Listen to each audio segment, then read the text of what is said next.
Vai? Tää on kuule mahtava harrastus tää sivuvaunumoottoripyöräily. Tää jää ihan koukkuun. Mä sanon, että kyllä sitä kuka vaan kuule ajelee kesäisin tuolla lämpimissä keleissä, mutta vedäpä talvella Tampereelta Ouluun, niin siinä kysytään kaverilta kuule eturauhasta. Kun ei ole juuri mitään suojaa ja ristiselkää kaverilta. Ja kylmä vai? Aivan helvetin kylmä on koko ajan. Huonot vehkeet ja kauhea veto.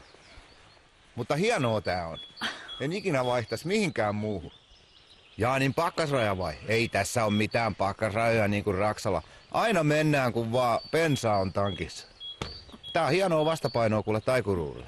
Kyllä kanit unohtuu ja taikasauvat. Se on varma. Jos vaan eturauha nekee.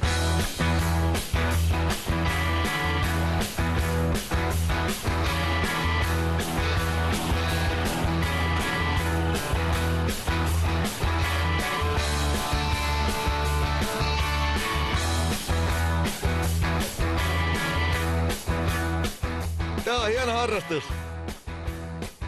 Ja tää jäykkyys. Tää lähtee 4 tunnissa saunassa. Joo, se on varaa, että etelään ei lähdetä ja kesällä ei ajeta. Itti kautta hoistet.